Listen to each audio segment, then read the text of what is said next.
Hello everyone. अष्टांग हृदय का 13वां अध्याय दोषोपक्रमणीय हम लोग कर रहे थे, जिसमें वात पित्त कफ की चिकित्सा के बाद दोष शाखा से कोष्ठ में कैसे जाते हैं, कोष्ठ से शाखा में कैसे जाते हैं, इसके ऊपर बात चल रही थी। आचार्य कहते हैं कि अन्य स्थानगत दोषों की चिकित्सा कैसे करेंगे। तत्र अन्य स्थान संस्थेषु तदीय बलयेषु तु कुर्यात् चिकित्सां स्वयमेव बलेन अभिभावीषु। वात आदि दोष के बारे में बात करता है कि ये जो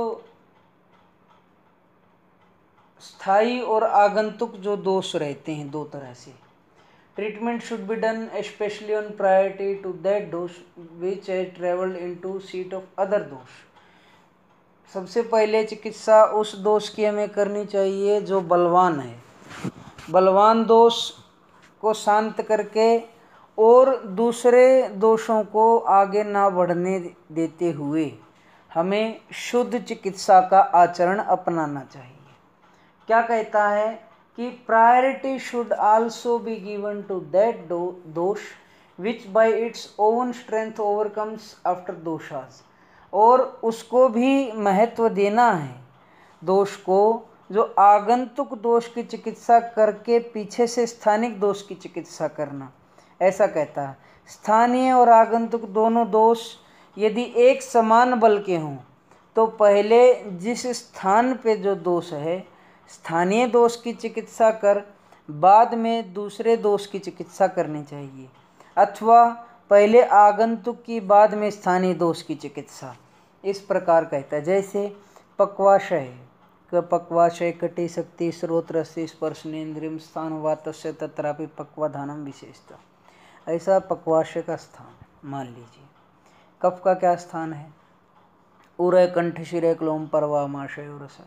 ये कफ उठकर और पक्वाशय में यदि आ जाए और कफ बहुत बढ़ा हुआ है और वात उतना नहीं बढ़ा हुआ तो पहले कफ की चिकित्सा करेंगे, बाद में वात की चिकित्सा करेंगे। लेकिन कहता है कि दोनों समान बल हों, दोनों में बराबर की हिस्सेदारी है, तो पहले जो स्थानीय जो दोष है जैसे वात दोष का पक्वाशय स्थान है तो पहले वहाँ की चिकित्सा करेंगे, बाद में कफ की चिकित्सा करेंगे। फिर कहता है तिर्यक स्थानगत दोषों की में क्या कर्तव्य किया जाएगा। तिर्यक दोष में क्या रहता है? Which are not localised in the gastrointestinal tract but localise in the tissue, cause trouble to the patient for a long time and should not be treated in haste। कहता है कि जो ये दोष तिर्यकगत जो दोष रहते हैं वो अपने विशेष स्थान पे तो रहते नहीं, लेकिन गंभीर धातुओं में लीन हो गए रहते हैं और वो लंबे समय तक दोषों के अनुसार चिकित्सा की जाएगी, लेकिन लंबे समय तक पेशेंट को प्रताड़ित करते रहेंगे। दे should be carefully treated only after determining the strength of the body and digestive activity. और इसकी जब देह और अग्नि बल का विचार करके धीरे धीरे इनकी चिकित्सा हमको करनी चाहिए। इन दोषों को शास्त्र विहित प्रयोग से शांत करें। They should also be mitigated with stipulative palliative treatment और they should be brought into the alimentary track. जो मैंने आपको बताया था शाखा से कोष्ठ में कैसे आता है और कोष्ठ से शाखा में कैसे दोष आते हैं, तो यहाँ पे भी बोल रहा है कि यदि तिर्यकगत दोष हैं तो उनको पहले एलिमेंट्री कैनाल या पक्वाशय या कोष्ठ गैस्ट्रोइंटेस्टाइनल ट्रैक उसके अंदर लाने के लिए बोलता है। And then they should be expelled out by near by route. जैसे पेट में आ गए हैं तो वमन से भी निकाल सकते हैं, पक्वाशय लार्ज इंटेस्टाइन स्मॉल इंटेस्टाइन में आ गए तो उनको विरेचन के द्वारा बाहर निकाला जा सकता है। वमन और विरेचन ये दो एक इसमें बहुत अच्छे ऑप्शन रहेंगे। उसके बाद है साम तथा निराम दोष। साम से अर्थ लिया गया है जैसे आम से युक्त। आम किसको कहते हैं? ऊष्मणो अल्प बलत्वेन धातु आज्ञा पाचितम दुष्टामाशयगतम रसामम प्रचक्षते। जो भोजन करने के बाद हमारी जठराग्नि कमजोर है और उससे उत्पन्न प्रथम रस नामक धातु जब अपक्व रूप से बनता है तो उसको आम कहते हैं। कहता है साम और निराम। निराम जिसमें आम संयुक्त ना हो उसे निराम कहता है। साम दोष के लक्षण क्या हैं? साम दोष के लक्षण अगर आप सुनेंगे तो आपको खुद श्रोतोरोध, बलभ्रंश, गौरव, अनिल मूढ़ता, आलस्य, पक्ति, निष्ठिव, मलसंग, अरुचि, क्लमा, लिंगम, मलानाम, सामानाम, निरामाणाम, विपर्य। जब स्रोतोरोध होता है, ऑब्स्ट्रक्शंस ऑफ द चैनल्स, बलभ्रंश, लॉस ऑफ स्ट्रेंथ, गौरव, फीलिंग ऑफ हैवीनेस, अनिल मूढ़ता, इनएक्टिविटी ऑफ वात, आलस्य, लेजीनेस, अपक्ति, लॉस ऑफ डाइजेस्टिव पावर, निष्ठिव, पर्सन स्प्लिट सलाइवा फ्रीक्वेंटली, बार बार थूकने की आदत आ जाती है, मल संग, कॉन्स्टिपेशन और low frequency of urination leading to accumulation of wastage, शरीर के अंदर हमारे जो मल हैं वो इकट्ठा होने शुरू हो जाते हैं, अरुचि, एनोरेक्सिया, भूख नहीं लगती है, क्लम, एग्जॉशन, बिना परिश्रम किए थकावट का होना, क्लम। The opposite of the above symptoms, जो ये हमने अभी जितने भी सिम्टम्स पढ़े, इनके विपरीत जो लक्षण होते हैं वो निराम दोष के होते हैं। जैसे बल का नाश न होना, हल्कापन रहना, वात का अपना कार्य करना, आलस्य न होना, जो हमारी जठराग्नि उसका कमजोर न होना, बार बार न थूकना, मलों का अच्छे से बाहर निकलना, भूख का अच्छे लगना और कोई किसी प्रकार की थकावट का न होना। अब यहाँ पे आम का लक्षण सुनेंगे। ऊष्मणो अल्प बलत्वेन धातु आद्यम अपाचितम दुष्टामाशयगतम रसामम प्रचक्षते। आम किसको कहता है?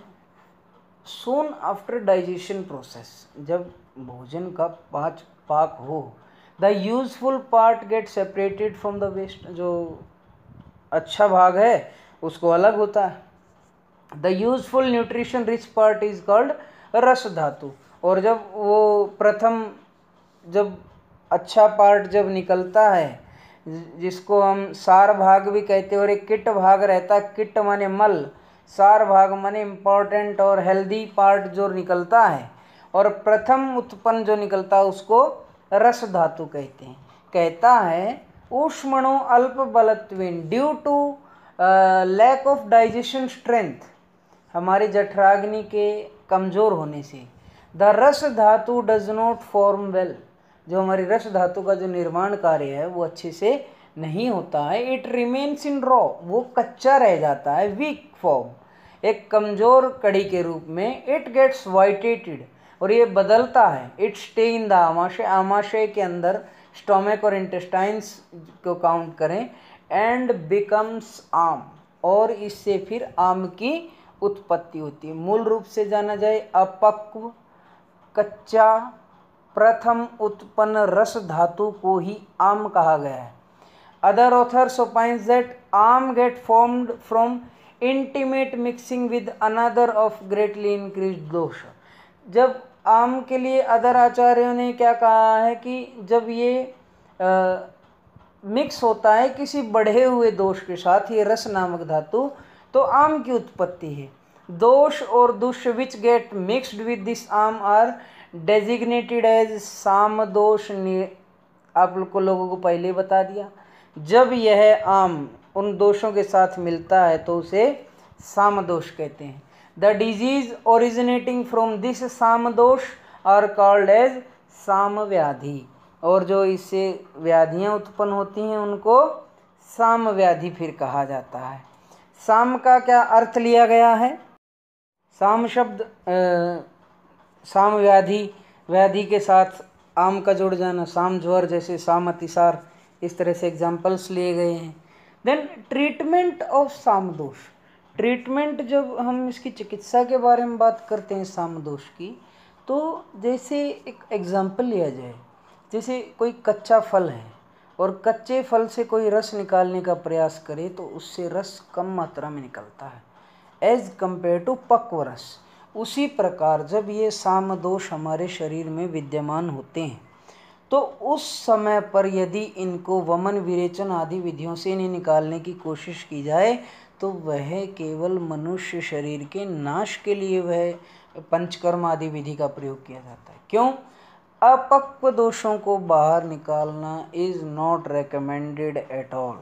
आप ये बात जान लीजिए।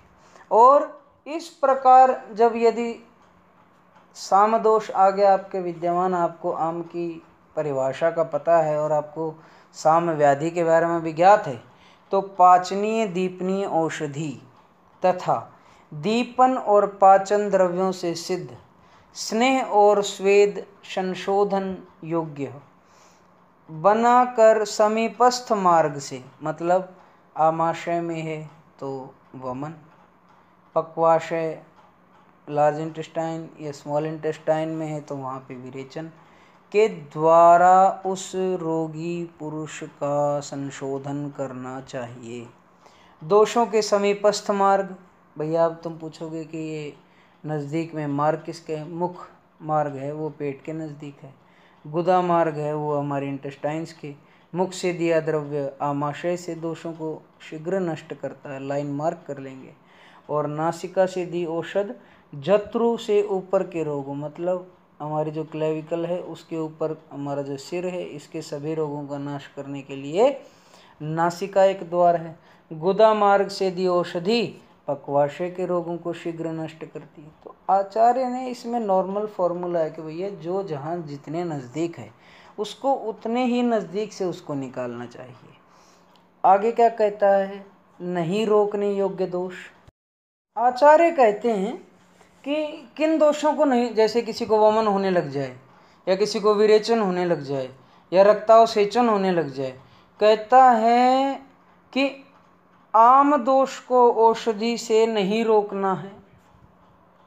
इस प्रकार यदि किसी को वमन विरेचन या रक्त बाहर निकल रहा है तो उसमें औषधि का प्रयोग न करते हुए उसे रोकने का प्रयास नहीं करना है। क्या करना है? प्रवृत्त हुए दोषों की प्रारंभ अवस्था में हितकारी भोजन दें उसे। यदि दोष की प्रारंभ अवस्था में अगर उसको दीपन पाचन आदि औषधि देकर शांत किया जा सकता है, तो दोष बढ़े हुए हैं जो प्रवृत्त हो रहे हैं या रुके हुए हों उनका यथोचित पाचन औषधि से पचाएं। जैसे जब हमने कोष्ठ से शाखा में दोष आए, शाखा से कोष्ठ में आए, किस प्रकार आए, जब इसके बारे में हमने पहले बात कर चुके हैं। शाखा से कोष्ठ में आएंगे तो उसके लिए हमें वमन विरेचन, स्रोतों के मुख खोल देना, विलयन, पाचन, वायु को नियंत्रण करना, ये दो शाखा अस्थि संधि और मर्म में से कोष्ठ में पहुंच जाते हैं। और कोष्ठ से शाखा में कैसे गए थे? व्यायाम के कारण, उष्णिमा के कारण, अहिताचरण, वायु के द्रुतगामी होने के कारण दोष कोष्ठ से शाखा में अथवा अस्थि मर्म में मध्य मार्ग में पहुंच जाते हैं। ये बात हमें याद रखनी है। कहता है जब इन दोषों को यथोचित रूप से दीपन, पाचन, ओलिएशन, अगर अंग्रेजी में बताएं, first with drugs which are digestive and which increase hunger, जो भूख को बढ़ाएं और पाचन शक्ति बढ़ाएं। नेक्स्ट विद ओलिएशन, स्नेहन के द्वारा, एंड सुडेशन, स्वेदन के द्वारा। Finally they should be expelled out with शोधन थेरेपीज। उस तीसरे नंबर पे आता है जब आपको वमन भी करवाना है, विरेचन भी देना है, वस्ती दे सकते हैं, and in accordance with the strength of the patient.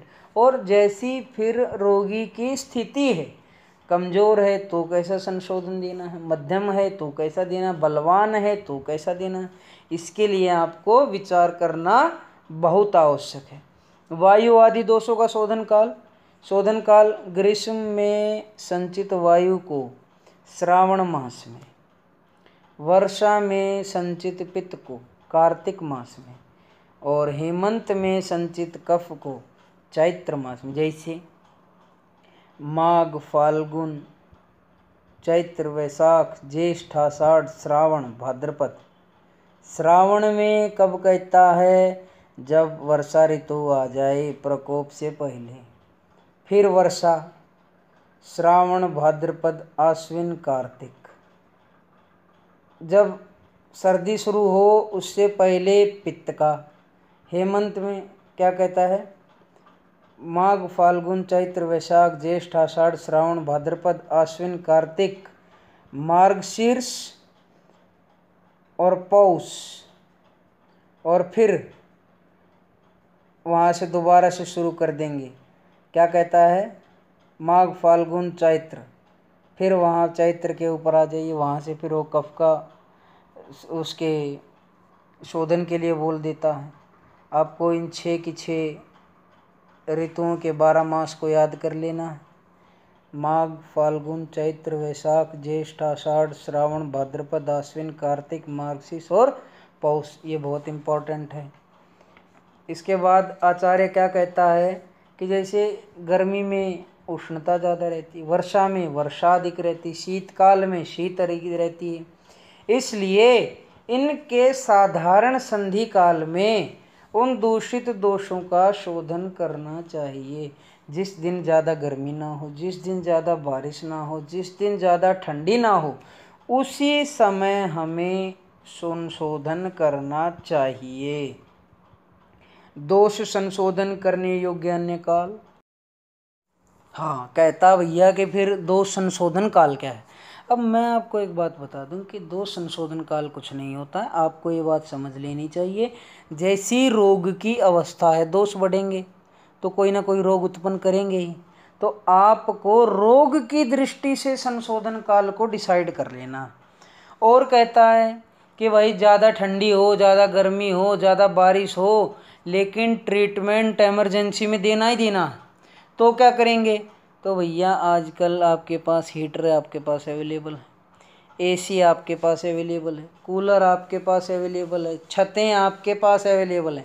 छत का उपयोग जानते हैं बारिश से बचने के लिए, और गर्मी से बचने के लिए एसी, हीटर सर्दी से बचने के लिए। इतने बात बताने के लिए आपका धन्यवाद, सुनने के लिए भी धन्यवाद।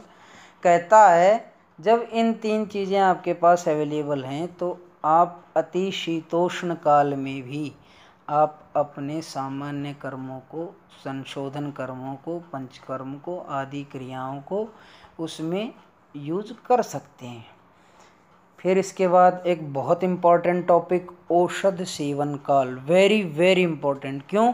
क्योंकि जो भी पेशेंट को मेडिसिन लिखोगे तुम लोग कल, वो क्या कहेगा, डॉक्टर साहब खाली पेट खाऊं या भरे पेट खाऊं, या खाने से पहले खाऊं, या दोपहर में खाऊं, या शाम को खाऊं। शाम को कब खाऊं? सूर्य ढलने के बाद खाऊं कि सूर्य ढलने से पहले खाऊं? ये बहुत इंपॉर्टेंट क्वेश्चन है, आपको इसके बारे में ज़रूर पता होना चाहिए। इसको डिटेल में बात करेंगे। Thank you.